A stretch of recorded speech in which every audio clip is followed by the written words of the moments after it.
귀엽고 사랑스러운 반려동물들이 주인을 찾아올 때 가끔 닫힌 문을 열고 어느새 내 옆에 있는 경우가 있지요. 하지만 이 녀석들 문을 열기만 하지 닫는 걸 본 적이 없네요. 왜 반려동물들이 문을 열기만 하고 닫지는 않는 건지 궁금해졌습니다. 여러분은 혹시 그 이유를 아시나요?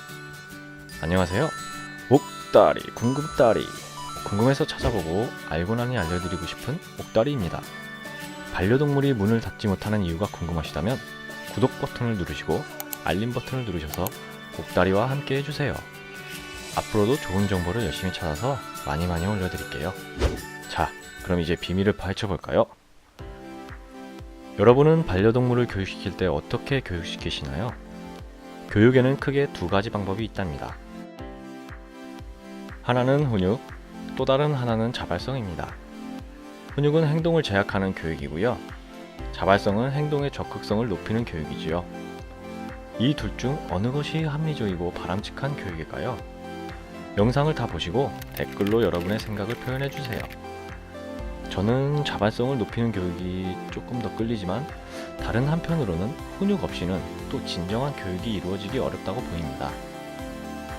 외출할 때 현관에서 흔히 볼 수 있는 문 열기는 자발성만으로 발생합니다.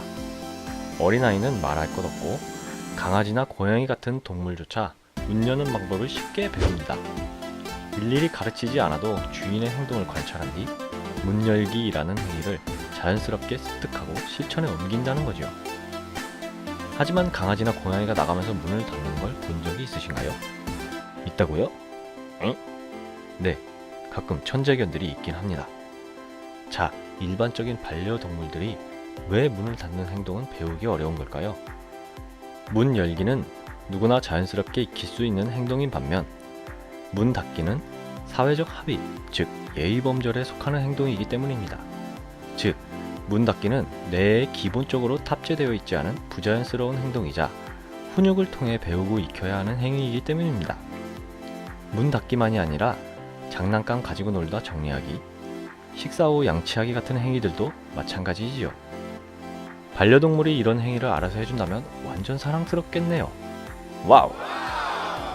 그렇다면 이 자발성에만 의지할 수 없으니 훈육을 하여야 하는데요. 훈육에는 크게 두 가지 방법이 있습니다. 칭찬과 꾸중인데요. 전문 용어로는 강화와 약화라고 부른답니다. 네, 여러분이 좋아하시는 아이템 강화 아니죠. 이 뭔 개소리야! 여튼 이 강화와 약화를 어떻게 교육에 이용하는 것이 효과적인지 실제 세계 최고의 명문대학 하버드 대학의 재밌는 실험 사례를 근거로 보여드리겠습니다. 하버드 대학교 로버트 웜슬리 교수 연구팀이 발표한 논문을 살펴보자면 65명의 대학생들에게 비디오 게임으로 입체 미로를 통과하는 연습을 하게 했습니다. 그리고 다음날 대학생들이 연습 내용을 어느 정도 기억하고 있는지 테스트했답니다. 여기서 조건을 다르게 했는데요. 1번 팀, 연구팀이 제시하는 과제에 성공할 때마다 합당한 보수를 지급한다. 2번 팀, 일정한 금액의 보수를 먼저 지급하고 이후 과제에 실패할 때마다 보수를 줄인다. 3번 팀, 성공 보수 없음. 실험 결과 당연히 1번 그룹이 가장 우수한 성적을 얻었겠죠. 재밌는 것은요, 2번과 3번 그룹의 차이입니다. 언뜻 보면 2번 그룹이 3번 그룹보다 좋은 성적을 얻어야 할 것 같은데요. 실제 결과는 3번 그룹이 더 좋은 결과를 얻었답니다. 즉, 보수가 존재한다고 해서 무조건 강화로 이어지는 건 아니라는 거죠. 왜 이런 결과가 나왔을까요?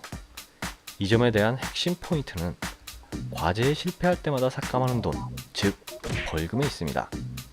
애초 받기로 되어 있는 보수가 감점 형식으로 차감된 후 받게 되는 잔액이 오히려 약화로 작용한 것이죠. 우리 주위에는 토익이나 토플 등 10여 년 이상 영어를 공부하고도 영어를 모국어로 쓰는 사람만 만나면 식은땀을 흘리며 벙어리가 되는 사람이 많습니다. 네, 제 이야기죠.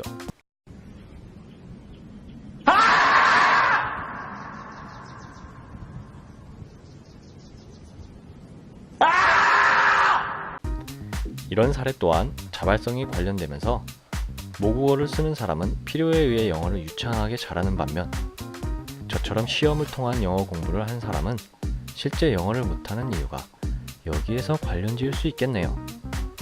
시험이라는 것이 감점을 통한 교육이기 때문에 의사소통은 즐겁다는 언어 본래의 가치보다 하나하나 따져서 점수를 깎아버리기에 회화 능력을 기르는 자발성을 키워주기는커녕 짓밟아버린다는 것이 과학적인 실험을 통해 증명된 것이지요. 자, 그럼 여러분, 이 영상에서 반려동물이 문을 어떻게 닫는지 그 구체적인 방법을 제시하지는 않았지만 심리학적인 실험을 통해 어떤 교육이 더 효과적인지 한번 알아보았답니다. 반려동물들이 말을 잘 듣지 않아도 너무 미워하고 벌하지 마세요. 사랑으로 따뜻하게 안아주고 타일러주세요. 그리고 맛있는 간식도 많이 주시고요. 그러면 언젠간 여러분의 반려동물들이 문을 닫고 다니는 날이 올지도 모른답니다. 영상이 재밌었다면 좋아요와 구독, 알림 버튼을 눌러주세요. 다음에도 더 유익한 궁금한 이야기로 보답하겠습니다. 감사합니다.